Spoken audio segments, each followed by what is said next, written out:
Pendidikan di kota dan pendidikan di desa itu mengalami ketimpangan. Kita bisa lihat dari data monografi dan juga kuantitatif desa, permasalahan pendidikan di Indonesia itu cukup pelik. Hal ini tuh bisa dibuktikan dengan banyaknya masyarakat desa Ahu yang memang belum memiliki ijazah, baik dari tingkat SD, SMP, dan juga SMA.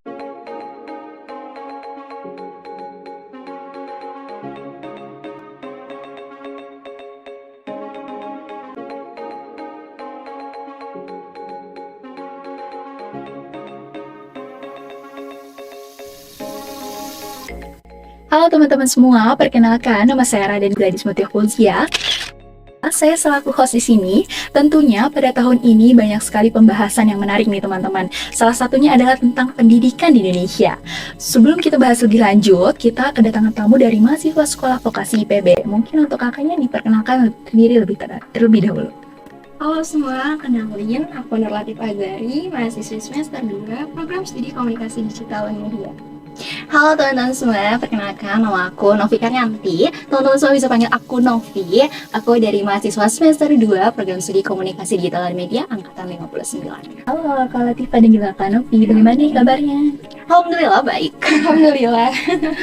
Baik, kita langsung saja membahas tentang tema kita hari ini. Sebelumnya aku mau tanya nih kepada Kakak Latifah dan juga Kakak Novia. Sebelumnya Kakak tahu nggak sih kondisi pendidikan di Indonesia saat ini? Mungkin dari aku dulu ya Kak Novi ya, terkait pendapatku tentang pendidikan di Indonesia pada saat ini. Seperti yang kita tahu bahwa permasalahan pendidikan di Indonesia itu cukup pelik dan juga cukup rumit, yang dimana pendidikan di kota dan pendidikan di desa itu mengalami ketimpangan. Kota lebih meningkat daripada di desa. Nah, untuk permasalahan pendidikan di desa sendiri, salah satunya ada nih Kak Novi sama Kak Gladys, terkait kualitas pendidikan di desa Ahu yang dimana terletak di Sulawesi. Oh, berarti masih ada ya pendidikan yang rendah, salah satunya di desa Ahu tersebut. Lalu bagaimana sih Kak kondisi pendidikan di desa Ahu tersebut?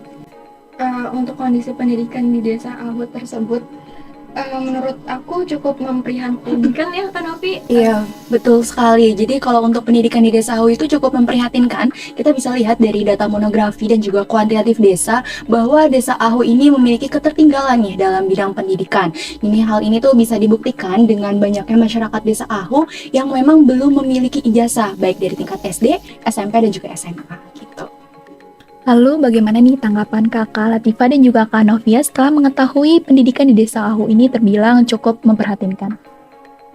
Menurut aku sendiri ya, untuk meningkatkan suatu mutu pendidikan di desa Ahu tentunya bukan hal yang mudah bagi kita, yang dimana juga diperlukan aspek-aspek khusus, aspek-aspek penting yang untuk mendukung bagaimana berjalannya suatu program pada pendidikan tersebut. Nah, untuk hal itu juga kita juga perlu menanamkan kepada masyarakat sebagai pondasi bahwasanya pendidikan itu merupakan suatu hal yang penting, apalagi di bidang kehidupan. Iya, betul sekali teman-teman. Jadi tadi sempat disinggung juga nih sama Kak Latifah ya terkait dengan program.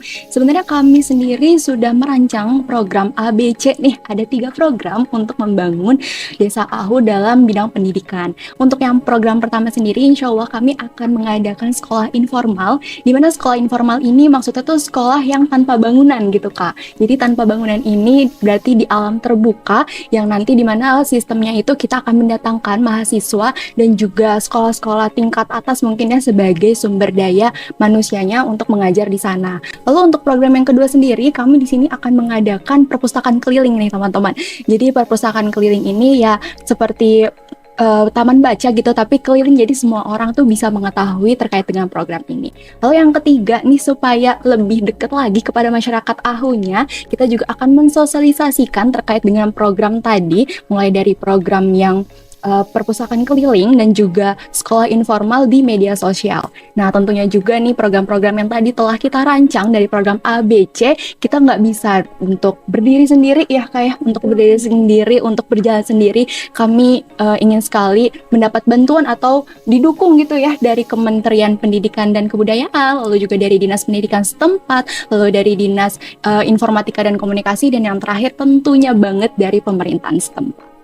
Setuju banget sama pendapatnya Kak Novi. Namun selain daripada kita butuh bantuan dari sektor pemerintahan, kita juga butuh bantuan dari partisipasi masyarakat Desa Ahunya sendiri, yang dimana jika masyarakat Desa Ahu berpartisipasi dalam program-program yang kita jalankan, maka indikator keberhasilannya pun akan semakin besar. Iya, betul.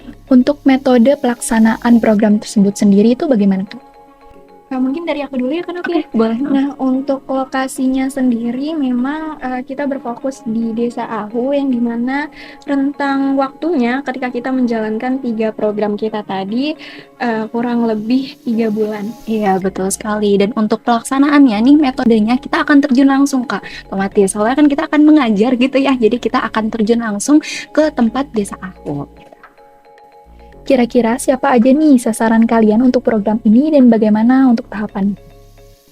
Untuk sasaran program yang telah kita canangkan ini kebetulan adalah masyarakat dan juga pelajar di Desa Ahu, yang dimana pelajar-pelajar yang belum lulus sekolah atau bahkan yang putus sekolah.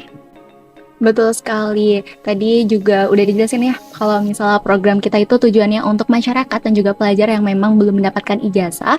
Selanjutnya kami juga akan mendatangkan fasilitator nih Kak, fasilitator dari daerah luar, yaitu mahasiswa dan mahasiswi serta siswa-siswa sekolah menengah atas untuk bisa memberikan penyuksesan gitu dari program kita di Desa Ahu.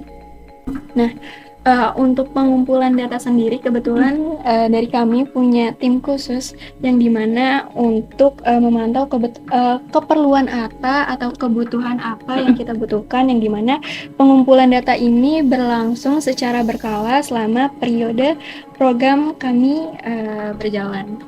Iya, betul sekali. Kami juga nantinya akan melakukan evaluasi Kak tentunya untuk melihat sebagaimana program kita berjalan dengan baik atau enggak, dan juga indikator keberhasilan yang ada di sana itu bagaimana. Dan kami bisa evaluasi dari kerja yang tadi gitu.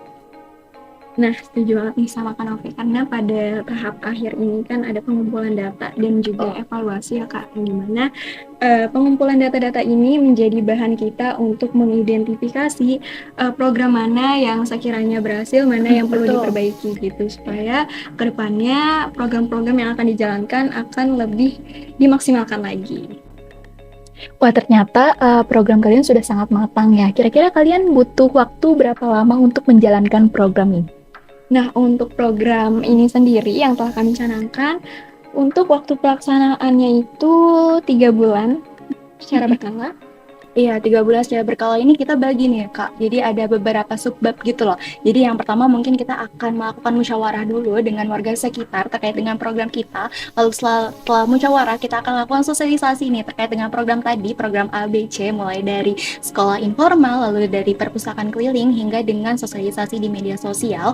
Lalu yang ketiga kita akan melaksanakan pembinaan terlebih dahulu. Selanjutnya kita baru nih terjun langsung gitu ya, dari mulai tadi pendidikan informal, lalu juga perpustakaan keliling. Yang ketiga tadi ada sosialisasi di media sosial, dan yang untuk tahap-tahap terakhirnya mungkin itu terkait dengan evaluasi dan juga untuk bagian-bagian ya evaluasi gitu ya dari diri kita untuk menilai sejauh mana kita berhasil melaksanakan program di Desa Ahu.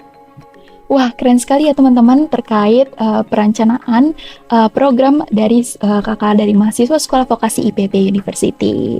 Nah, mungkin itu saja pembahasan kita pada kali ini. Wassalamualaikum warahmatullahi wabarakatuh.